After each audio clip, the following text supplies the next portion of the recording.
Greetings, friends. Welcome to this live stream for Empty Cloud Monastery. I'm going to begin as usual by paying homage to our teacher, the Buddha. Namo tassa bhagavato arahato samma sambuddhassa. Namo tassa bhagavato arahato samma sambuddhassa. Namo tassa bhagavato arahato samma sambuddhassa. Buddhang dhammam sangham namasami. So welcome everyone, and today's topic is the simile of the quail. And I've been looking at a number of teachings in the Pali Canon referring to this little tiny bird, the quail. In Pali it's called lapa. Lapa, reminiscent of sampapalapa, which is the Pali word for idle chatter or gossip, that which we refrain from, keeping the precepts and maintaining right speech. Sampapalapa is like the speech or the chatter of the quail, or bird chatter, which is a little bit disparaging to birds maybe, but the Buddha really encourages us not to gossip, not to chatter idly. And perhaps to our ears, the sound of the birds is like a meaningless chatter. No doubt they have it has a significance, and mostly sort of marking the territory, I believe. Not that I really know about these things. But lapa, this little tiny bird, the quail, so vulnerable, living in the wild, rearing its young. There are a number of stories in the Jataka tales of the Buddha taking, as the Bodhisattva, taking birth as a quail, and a number of interesting stories there. Also, the Buddha protecting the quail in one Jataka tale, which I might touch on if there's time.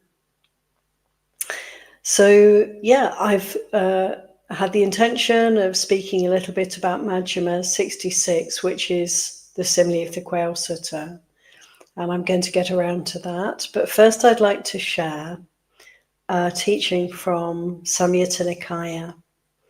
I'll put these various references in the chat for you all. And so you can see what I'm referring to. Greetings, by the way, to all of you so far who've put your names in the chat. Hi, Manal, John, Maria, Jayantha, Madeline, and Thai friends. Great to know that you're present at this point. And so I'm going to read to you from Samyutta Nikaya. This is 47.6. It's called a hawk, Sakunagi Sutta. And this is a story the Buddha tells. He goes like this.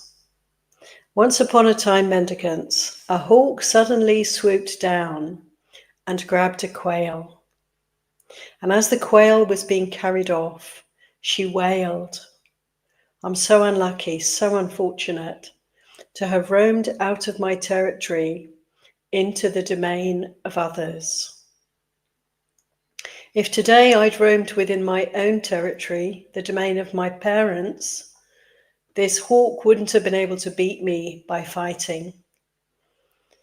And the hawk addresses the quail.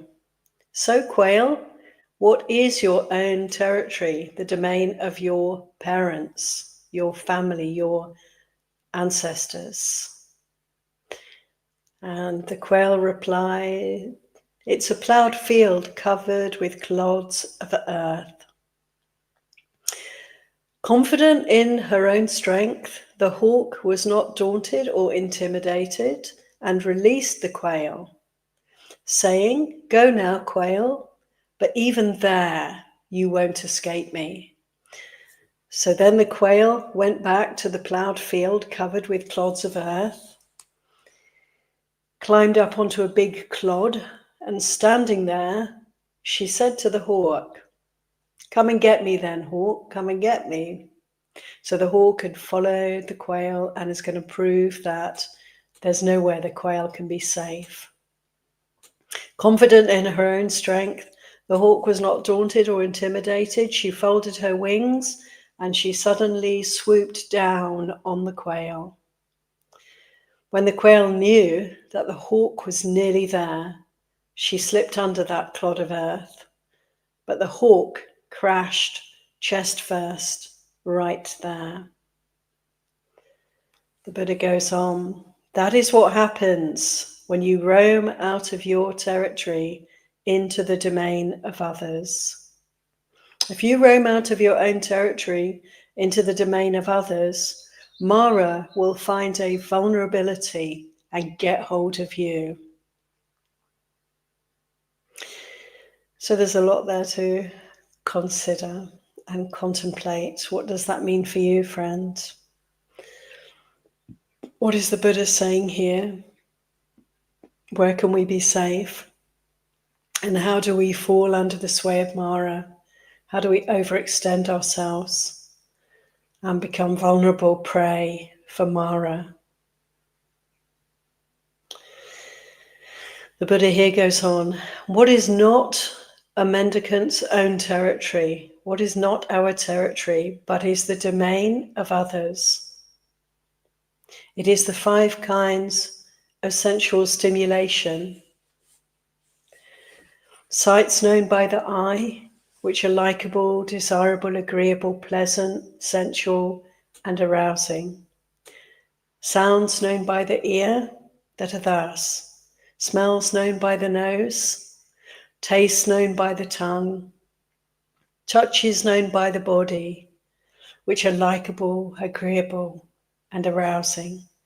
This is not our territory, but this is the domain of others. You should roam inside your own territory, the domain of your parents, of your ancestors, where you belong. If you roam outside your own territory, the domain of your ancestors, Mara won't find a vulnerability or get hold of you. If you roam inside your own territory, you're safe. We're safe, contained, centered, isn't it, mindful, not allowing ourselves to be enticed out, reaching out to grab what is not ours, friends. This is such a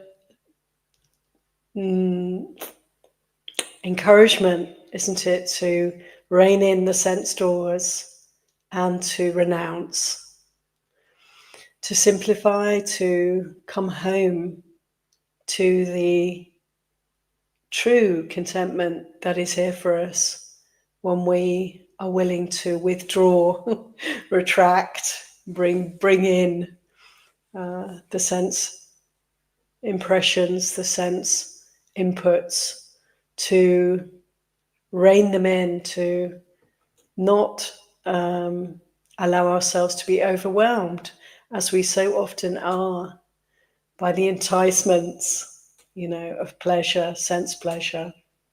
How dangerous. The Buddha in so many places speaks of the pain and suffering there for us.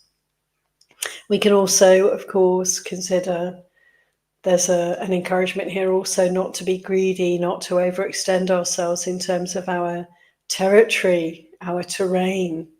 What is our field? If we overextend and move into the fields of others, how dangerous, how fearful we could be that we might fall into Mara's snares, that we might fall into losing our precepts, losing our virtue.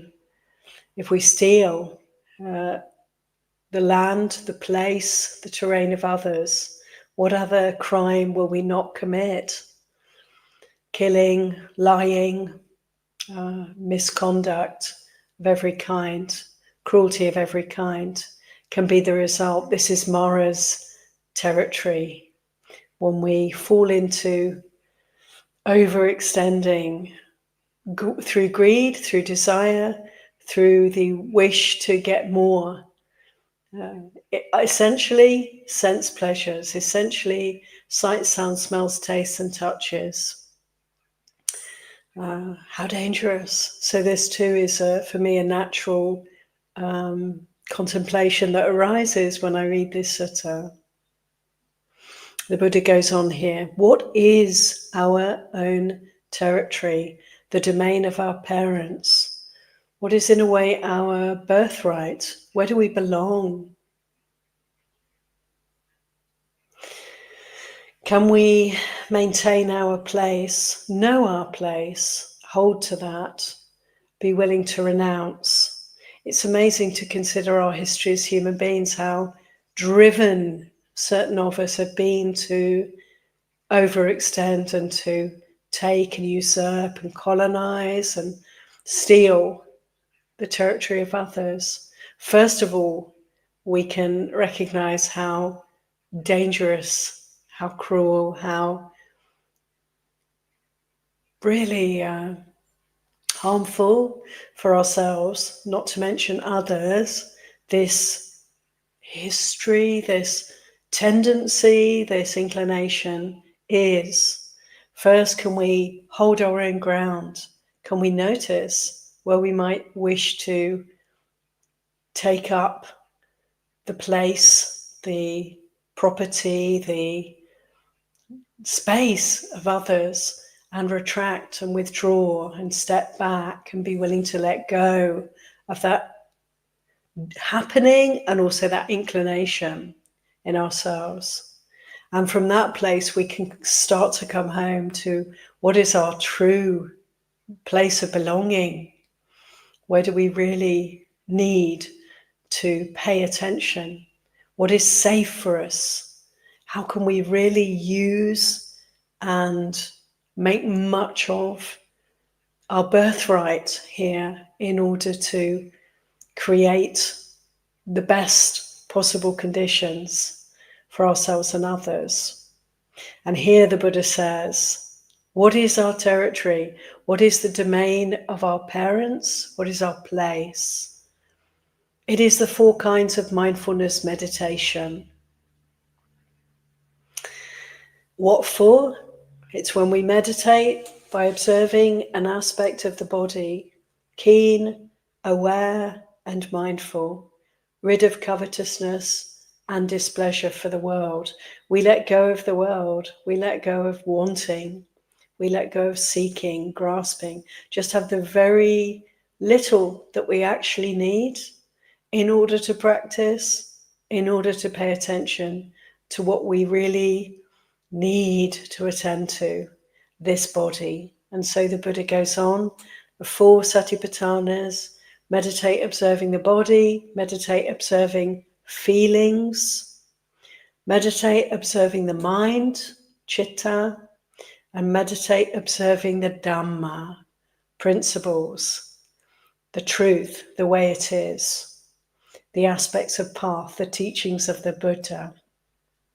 To meditate observing the Dhamma, these 4 satipatthana, this is our safe space, this is our field. Here we are not liable to get caught by Mara. Mara may come seeking us. We may have past condition that encourages us to step beyond our domain. We may have cultural conditioning. We may even find ourselves in a situation from birth where we have overstepped our domain. I consider, the way the world is, the inequities in this world, our historical privileges and our historical prejudices, and how this all comes in to our practice, to be recognized, to be seen. This is not our domain to overstep. Can we make amends? Can we step back? Can we recognize historical injustices and inequities that have put us in a more comfortable position than others, perhaps, safer position than others? Can we atone for that? Can we work towards amendment, making restoration, This isn't to distract us from our practice. Our resort is the four satipatthanas. But through paying attention here to this body, these feelings, this mind, the Dhamma, in all its meaning, in all its facets, this is our place of refuge from which we can be guided as to how we manifest in the world. So there's so much here, so rich a teaching. Let's consider the quail, who very cleverly persuades the predator, the hawk in this case, to just let me go back, just let me come back to my own proper place. And from this proper place, our mindfulness, practicing the four satipatthanas, from this proper place, then the predator was unable to catch the quail. Actually, the predator met a very nasty end. And so it is, we can, be safe from Mara, and we can just, by recognizing where we need to dwell, we can see Mara coming, and we can fend off Mara. We can fend off delusion, friends. We can fend off temptation to break the precepts. We can fend off sense desire and that inclination to run after sense pleasures. All of this we can safely see as it approaches, and we can be free. We can remain equanimous, peaceful, contented, and keep practicing for liberation. There's a very salutary Jataka tale I'm going to share with you now, another story. And this is also about a quail. It's about a quail, it's about a herd of elephants. So I just want to read it to you, or rather not read you the whole story, but just tell you the story. So this is Jataka 357, which you can look up yourselves and read, of course. But in this story, the Buddha, as the Bodhisattva, of course, it's one of his past life stories that he told. He was an elephant, a leader of a herd of elephants in this particular lifetime. And Devadatta, his cousin, who became a kind of renegade monk, who tried to take the life of the Buddha and who tried to usurp the Buddha and become the leader of the Sangha in the Buddha's lifetime. This crazy cousin of the Buddha in this past life was also an elephant, but he was a rogue elephant. So he was separated out from the herd, and he was causing all sorts of mayhem. Story goes, the herd of elephants came across a small group of quail, a little nest with some baby quails in and the parents. And being an elephant, the Bodhisattva was just about to tread on this nest and obliterate it when the mother quail called out to him and begged him to be careful and spare the life of the birds, the babies, her babies.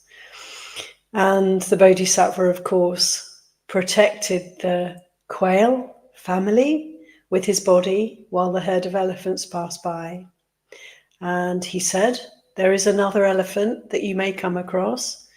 He is a rogue elephant, but you can ask him also to take care, and I'm sure that he will step around you. And then with that, the herd of elephants went away. And what should happen? But Devadatta, as was the rogue elephant in this lifetime, came along, saw the little nest of quails. The mother bird beseeched him to please step aside, don't crush us, leave us in peace, leave my babies alone. And what did Devadatta, the rogue elephant, do? he took pleasure in obliterating the nest, crushing it, and killing all of the baby birds. So the mother quail survived this assault, and she was clever, just as the quail in the last story was clever. And she knew that she couldn't in any way compete, out power. She didn't have any power to defeat the elephant as a tiny little bird. This great big huge elephant. But she was clever and she had some friends. And so she spoke to some of her friends. One of them was a crow. She asked the crow to please attack this elephant for me, do what you can.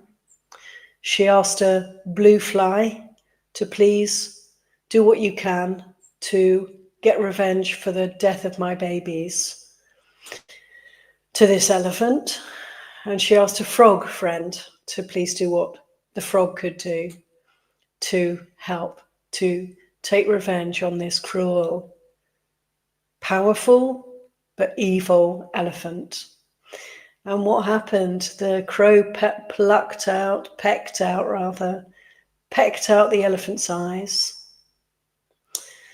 The blue fly laid some nits in the skin of the elephant that turned into great big festering sores full of maggots.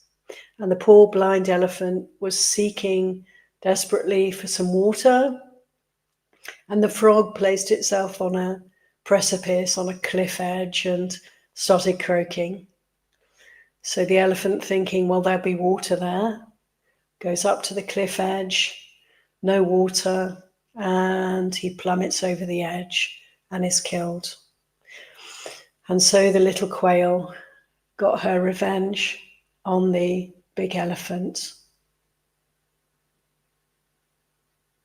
There's a lot there also, I feel, to consider, considering how it is that the weak are crushed by the mighty again and again, and yet how perhaps, friends, the moral arc of the universe does incline towards justice. We can say as Buddhists, yes, it does, because there is karma. Every cruel action, every unskillful deed has a result, which is suffering. And every skillful, kind, good act has a result, which is happiness and well-being. And this is a universal law. And so the moral arc of the universe does bend towards justice. And so it is that the weak, perhaps crushed by the mighty again and again in our world, yet have friends. And friends, communities, peoples can come together and defeat the most powerful of cruel leaders or forces or attitudes or cultural sort of cultural beliefs. The weak, the humble, the good will always prevail eventually. And perhaps you may agree, you may not agree. It's something to consider. I think in this story it's very interesting. They put these little tiny creatures that have no might or power or strength together, sort of in a way united. It's not a very nice way to unite, I recognize, seeking revenge and causing the death of another being. It's not very nice at all. And yet we can consider how they can unite actually in ways that may be more profitable, and that the good can prevail quietly, invisibly, inexorably, slowly, patiently. This perhaps is the way things are, the way things unfold. Anyway, I'm aware that I'm rambling a little. What I'd like to do now is to come to the simile of the quail, this Sutta Majjhima Nikaya, which has such wonderful teachings for us. I'm going to presi, I'm going to sort of abbreviate a little bit, but I my full intention is to do justice to this sutta and to convey the salient, the important points to you.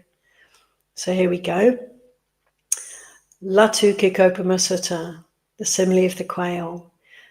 The Buddha was staying in a particular place called Apana, and there was a monk who was staying in the same place called Udayi.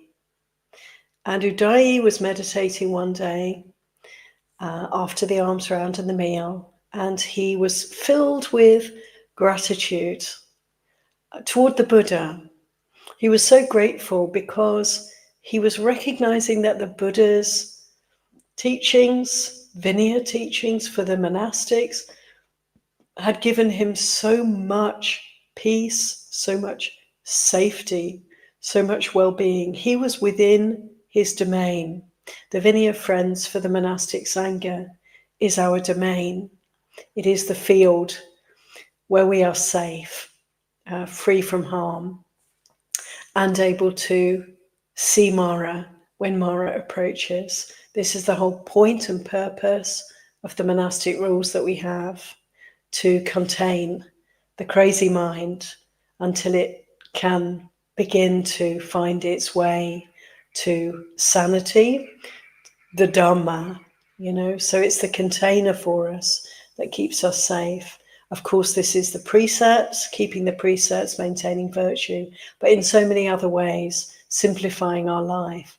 And most particularly in this sutta, Udayi is referring to and thinking of the Buddha's teachings on eating for the monastic Sangha, that we have one meal, we have that meal in the morning between dawn and noon.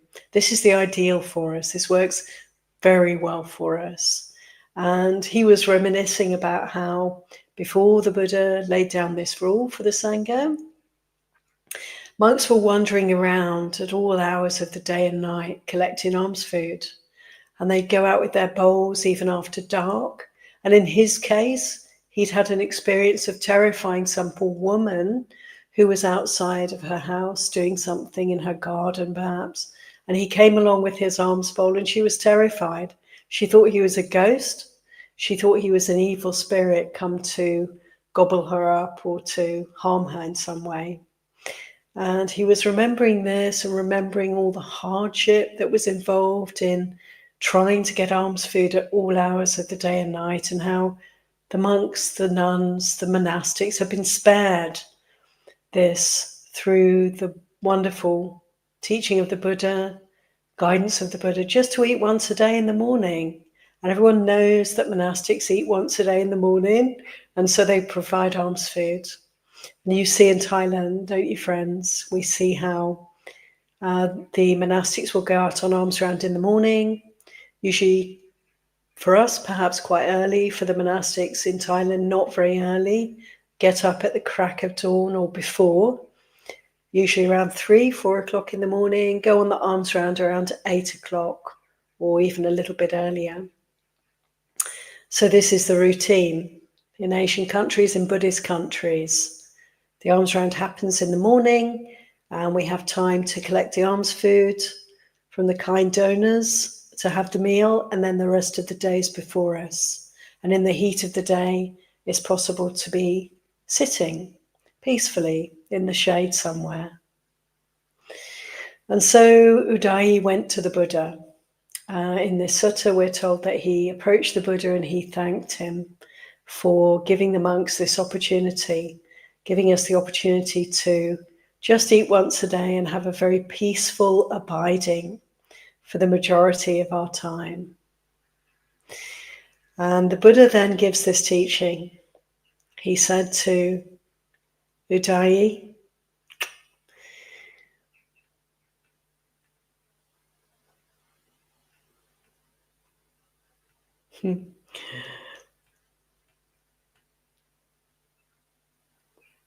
okay.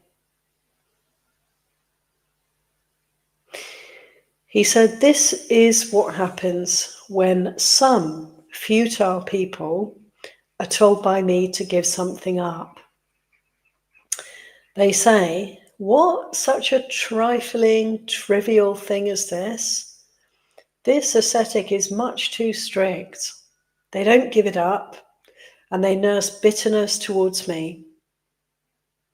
So the Buddha's pointing out to Udayi that, yeah, I'm glad, it's good that you're happy to follow this guidance, but there are those who, actually, as we know from the Pali Canon, there were a number of monks who were bitterly unhappy about this rule and who wouldn't keep it for some time at least, carried on in their old way of collecting alms at any time of day or night. And so the Buddha points this out to Udayi. He said, for the mendicants who want to train, this unwillingness to follow my guidance in this regard, regarding the alms round, the alms food, this becomes a strong, firm, stout bond, a tie that has not rotted, and a heavy yoke. He says, suppose a quail was tied with a vine and was waiting there to be injured or caged or killed, a trapped bird. Would it be right to say that for that quail, the vine is weak, feeble, rotten, and insubstantial? For that quail, the vine is strong, firm, a stout bond, a tie that has not rotted, and a heavy yoke. In the same way, when some futile people are told by me to give something up, they say, what? That's so trifling, so trivial. You're much too strict. They don't give it up and nurse bitterness towards me. For those people, this issue is like a strong fetter, a bond binding them, like the creeper binding the little quail. So we have this image in my mind of a little bird that's trapped, a bird in a cage, or a bird that's trapped by creepers. Here in the simile, the bird has been hunted and caught out of its domain and unable to escape. And so it is, friends, when we allow ourselves to be overcome by desire of any sort. And we can indeed dismiss our desires as trivial, inconsequential, especially when there's something that we perhaps really want and we're quite determined we're going to get it. We can trivialize and downplay that pull, that tanha, the craving that's really overwhelmed us, overcome us. We can be aware of this. We can notice that the Buddha is pointing to this as an inclination of the mind that is very dangerous and perhaps quite common, to downplay our craving and to just keep getting what we want. When we are willing to consider this deeply, we're inviting growth. In the sutta here, the Buddha goes on to compare the quail trapped in the creepers, the binding, to an elephant trapped in the very same fetters, trapped in the very same way. But in the case of an elephant, he says the elephant can break through those bonds very easily just by tossing its head or moving a leg. Those bonds will be broken. So there's an invitation for us to be like the elephant, to grow spiritually from a tiny, frail quail heart to the heart of an elephant, to the body of the huge, powerful creature that an elephant is, so that we can break the fetters that bind us. And to do this, we need to really examine those fetters, do we not? Those creepers. We need to see them for what they are. And when we're willing to note, to consider that we may be overwhelmed by desire of one sort or another, then we're facing those creepers. And how wonderful that, through that process of pausing, being willing to not give in to desire, to allow ourselves resting in the domain of the four satipatthanas, observing the body, the feelings, the mind, the thoughts around what's happening for us, that inclination towards giving in to desire, letting ourselves blindly follow our kind of wishes, to rein it in, come back to our domain, step back into our ancestral home, our birthright, the place where we belong. To be able to do this, to center ourselves and to look at the energies that are propelling us, look at the momentum of desire, then we start to grow spiritually. And those fetters, those creepers, those binding vegetation that's hemming us in, Mara, in short, the cage, the trap, will begin to weaken as we gain our strength through coming home, to our proper place and seeing what's actually going on. And so I'll read you.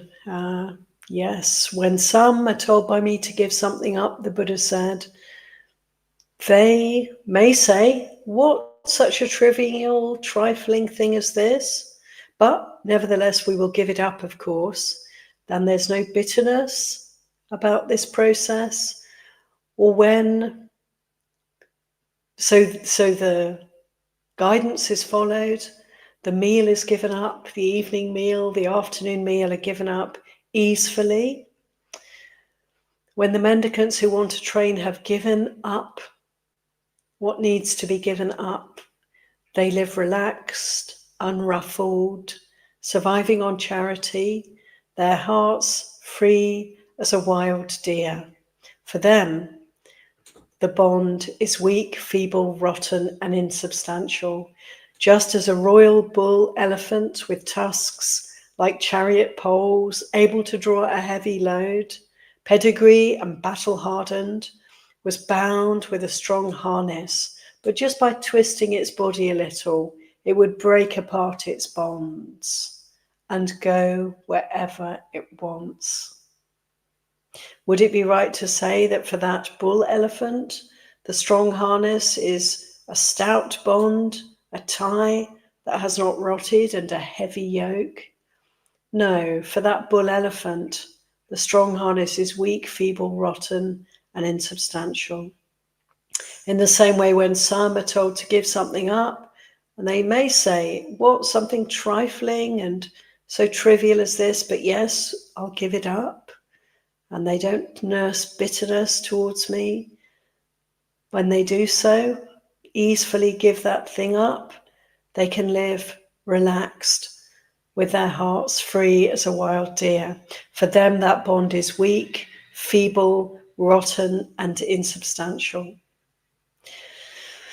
And so it is that we can work with the ties that bind us, the bonds that we can only become aware of, friends, when we're willing to face what's actually happening, how it is that we are creatures of habit, that we are desire-led, that we're often overwhelmed by our wishes, and we can go on automatic pilot, as people do for so much of their lives, getting this, getting that, happy for a while, and then seeking the next thing.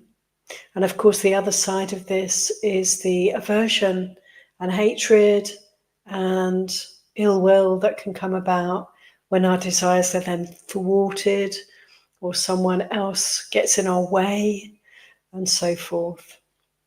So to find our domain, come back to our field, we can consider the previous teaching, our field as the four satipatthana, our field as the precepts, our field for the monastics as the vinaya, the guidance, the containing of our energies in skillful ways. We can consider our field as our mindfulness, the willingness to wake up and be present for our lives, so that we can see when we're overwhelmed or there's a threat, when Mara is approaching, there's an inclination towards stepping away from our birthright, from our proper place, stepping away from mindfulness and giving into desire, aversion, ignorance.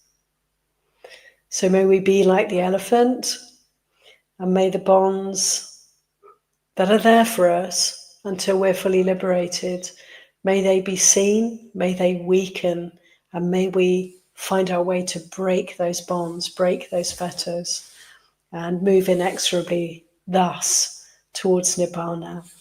Ayya.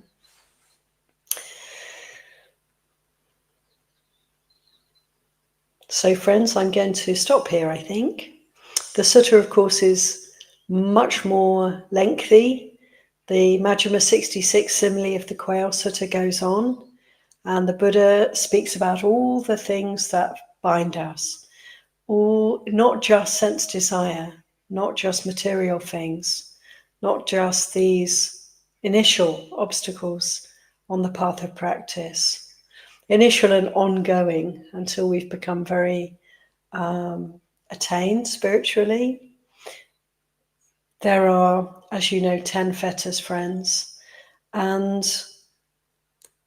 we can break through them in stages, and I won't speak about them today because that's a whole topic for another day. Perhaps next time I'll talk about them. Yes. But we can notice that we have one set of fetters or creepers that are binding us and holding us tight, holding us trapped and caged. And we may break through those creepers, those fetters, and find ourselves in a slightly larger cage. And then we have to deal with those bars, those obstacles, and they may break asunder through our practice, through our mindfulness, through our wisdom, through our clear seeing, and we may find actually there's another cage. It's bigger, it's more spacious where we find ourselves, and yet there's more work to be done. There's more obstacles that present themselves to us, and it's a beautiful process actually to be able to widen the view and to do away with Mara in all his, her, their guises, in all their ways of trying to trick us and trap us. So I think I'll have a follow-on teaching next week on the fetters to go into this in more detail. I'd like to, though, now come to the chat. I encourage you to read Majjhima 66 in its entirety and to see what else binds us and how we need to recognize that even the most subtle, pleasant, blissful states also with the eye of wisdom can be seen to be traps for us on the path of practice. So please read Majjhima 66 in its entirety. Homework. So coming back to the chat, I want to make some time for any comments, any other references that you'd like to share with the others, any questions or any other points that you'd like to bring in, friends. Let's enjoy the collective wisdom of this group. So hi again, friends. Hello, Sud, also. Hello, Heike. Good wishes. Bhumika, Niranjan from Nepal. How wonderful. Thanks for joining us, Niranjan. Barbara, also. Hello, Maggie. And Gregory, hi. Carol. Amber, hello. And Heike's got a couple of comments for us here I'd like to share. Thank you, Heike.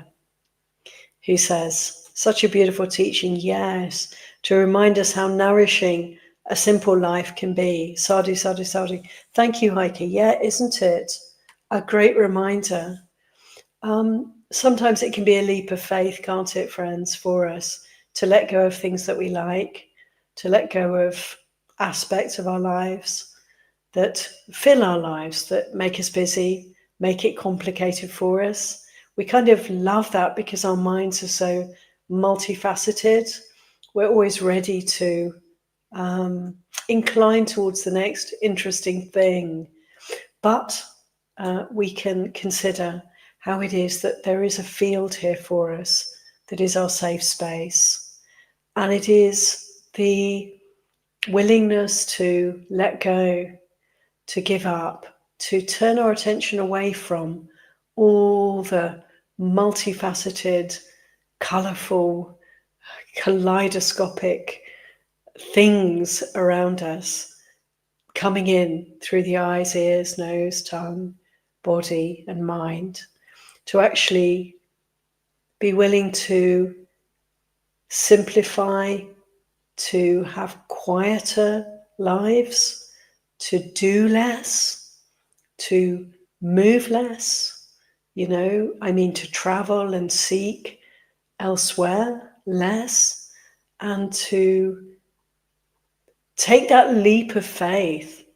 We may sometimes experience a bit of boredom or a sense of loss or regret or sort of poignant feeling, or what they call FOMO, the fear of missing out. We may have these experiences, but if we stay with that feeling, as we simplify our lives, as we withdraw our inclination to indulge in sense pleasures, as we come back to this mind and body, come back to our field, come back to the four pastures, the four satipatthana, the four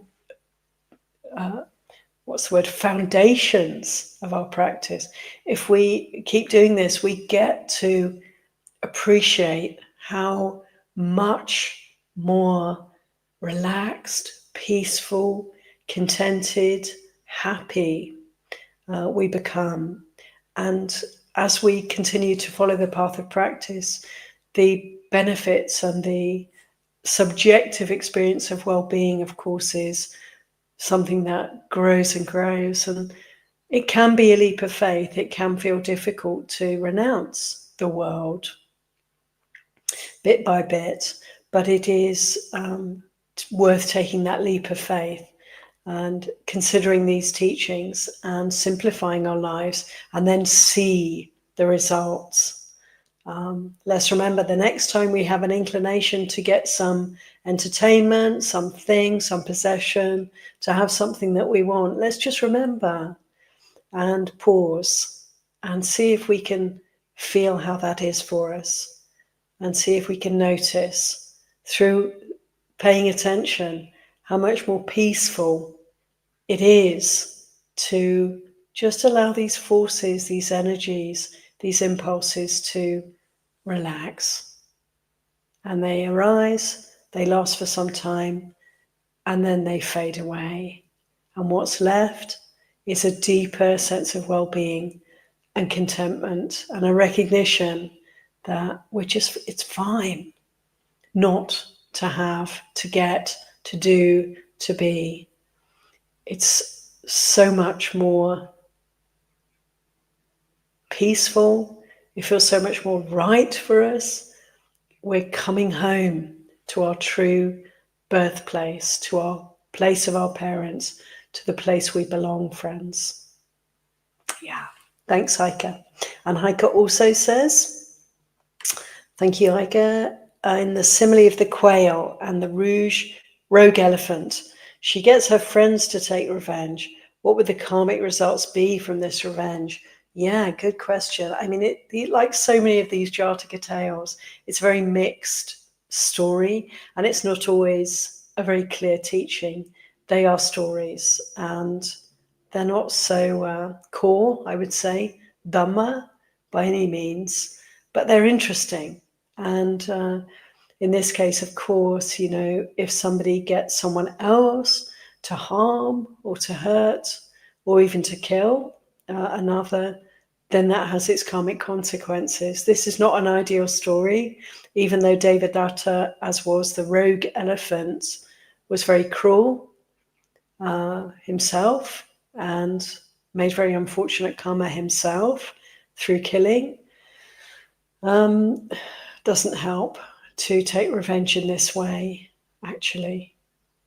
And, it leads me to think about how people address injustices, current and historic, how people can change things for the better in our communities, in our nations, in our collective global community. And truly, the way of nonviolence has actually been shown, through research. It has been shown historically to be far more effective than any kind of violent, unvirtuous means of putting things right. So this we can, I think it's really fortunate that this is the case, because it gives people hope that maintaining virtue, avoiding harm, patiently enduring and striving for improvements in the way things are in the human family is best done, through non-violent means, through these ways, peaceful ways. So yeah, this story in the Jataka tale is a bit unsatisfactory, really, isn't it? But telling and interesting for us to take in. Thank you, Heike. And okay, Sud, thank you, has a question.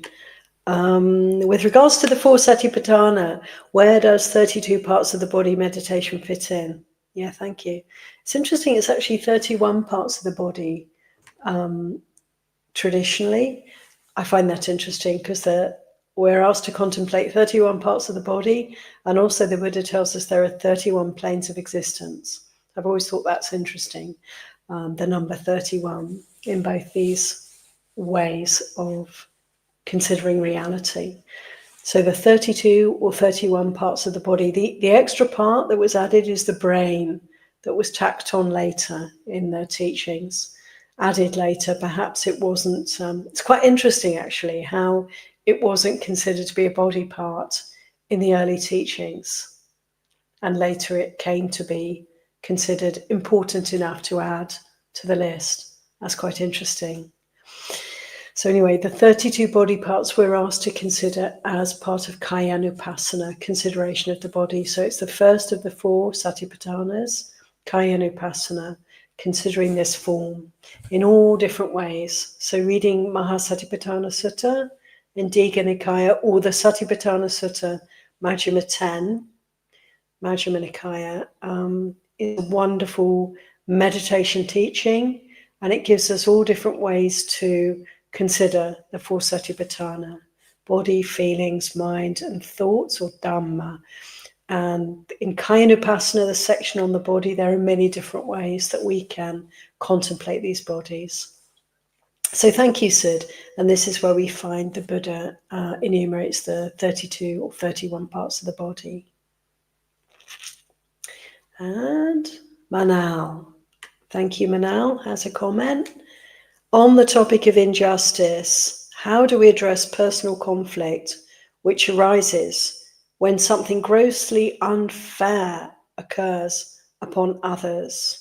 My tendency is to rise to defend the underserved, but I question if my approach deepens wrong view of how to see and then handle injustice. Yeah, it's a very good question, Manal. Thank you for this. We probably, most of us, if not all of us, have the tendency to want to defend the underserved. And how do we move in this way in the world if we find ourselves speaking or acting? How do we behave in a way that does not create more disharmony, more suffering, more strife? It really is a koan, I think, for us. My sense is that the teaching here today is giving us all the guidance that we need, Manal. Because first of all, we need to stay in our own place, our proper place, the place of mindfulness, the place of presence. Here, there is peace. There is, you could say, inaction. There is a stilling of all the impulses, desires, the thoughts, the concepts, the ideas about things as they present themselves to us. The recognition perhaps that we don't really know very much. We can't possibly know anything, really. All of this this is enabled by the willingness to renounce the world and to come home to our true domain, the field of clods where the quail was safe from the hawk. The four satipatthanas, the mindfulness of this body, these thoughts, these feelings, this mind, how it is here. So if we can rest in this domain, make this our priority to be here, then we can process all that's coming in through the sense doors and make peace with it. How do we make peace with it? Through presence. So I may hear of some terrible injustice in the world, which frankly is a daily occurrence for us these days. And then the feelings come up. And there may be feelings towards those who are underserved. And there may be feelings towards those who are persecuting others, towards the quails, towards the hawks, towards the elephants. There may be feelings towards all different parties involved in situations of injustice. And it is our work, friends, to process, to recognize, to feel what we feel. And through feeling what we feel, through mindfulness, we can see how our hearts, our minds can come to a place that is settled, that is peaceful, that is understanding, that is compassionate, and that has a kindness that starts here. A natural kindness is there for us when we're present, that starts here and that can radiate forth. And in this way, I trust, myself, that whatever we say or do out in the world, if we're centered here, if we're living in our own domain, we're not overstretching, we're keeping precepts, we're mindful, then whatever we say or do will have a good result. It may not. It may be misunderstood, misconstrued. People may react in different ways, but we can be very sure that our intention is sound when we come from a place of peacefulness, and that the result is as good as it can be, and that those who perhaps find fault with our peaceful emanation through speech or action, then that is the gift that can be compassionately, politely refused, So if others give us a gift of abuse or a gift of reactivity in any way to our heartfelt responses to things happening around us that are based in virtue, that are imbued with kindness, compassion, and peace, then we can continue to be present easefully, kindly, and just let that gift be returned to the giver. And in this way, we can mirror for others. There's so much turmoil in the world around us. We can see ourselves in a way as a mirror when we're present, when we're practicing well and maintaining the precepts. And people may come and see things in that mirror that disturb them. And we can be very compassionate around that. And always helping, always serving, always for the good, always for the bringing in of peace, bringing in of well-being for others without discrimination, without any picking and choosing involved here. So I hope that's an answer, Manal, sorry. And I really thank you for bringing this in for us. Yeah. Hi, MD from Bangladesh. Wonderful to have you with us. Thank you for joining. Your family are very poor. I'm so sorry. So here, friends, is an opportunity for generosity. So I'll just leave this here for moments for people to see MD Redwan who's joined us and who needs support, material. Thank you, MD Redwan, for sharing and giving an opportunity for generosity here. Our very good wishes and kind thoughts are with you, friend. Thank you. Okay, and yes. Thanks, MD, for all your messages. JD Smith, hello from Australia, down under. Good to see you this evening. For you. And thanks again, MD, for all your messages, friends. Yeah, wishing you well. And Maggie, hello. And Sud has a final question, which is, how does this sutta apply to lay people who have to engage in sensual pleasures as part of hanging out with others and to maintain social circle?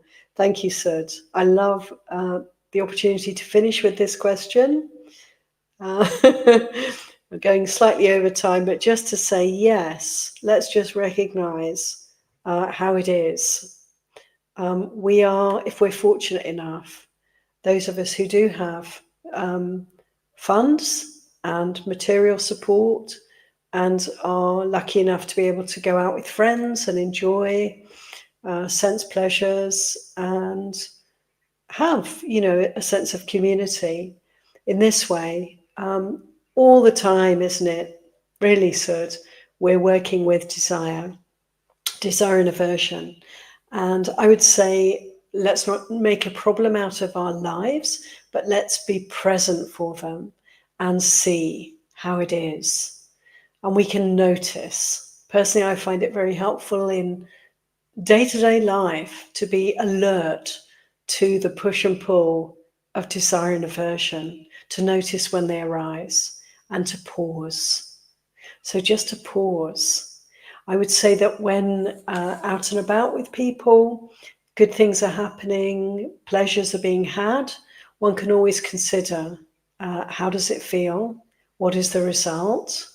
Can I incline towards less input here and maybe find ways to enjoy without indulging in various ways? I think of things like Sud, and I'm sure this doesn't apply to you, but it's like a person who goes out with friends or family.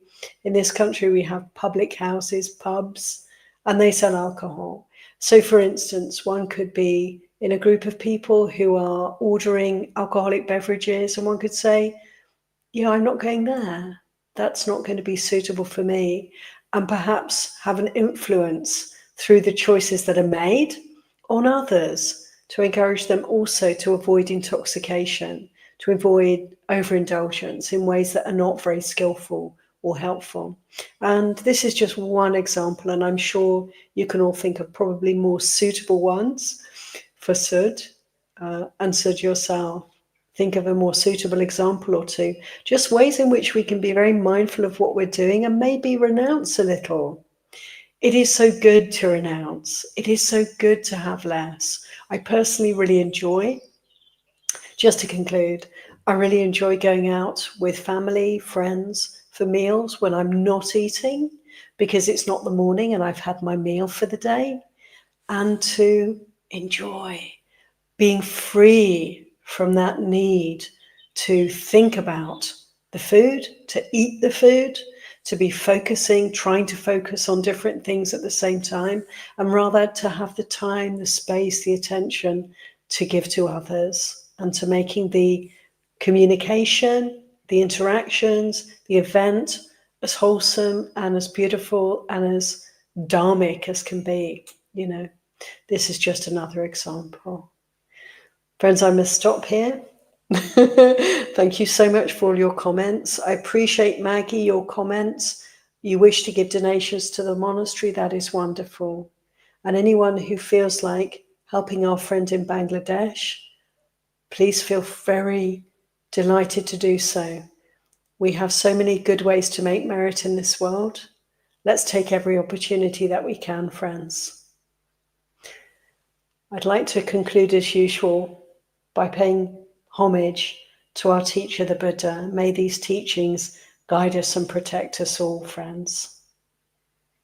Let's finish with 3 heartfelt sadhus. Sadhu, sadhu, sadhu, anumodami.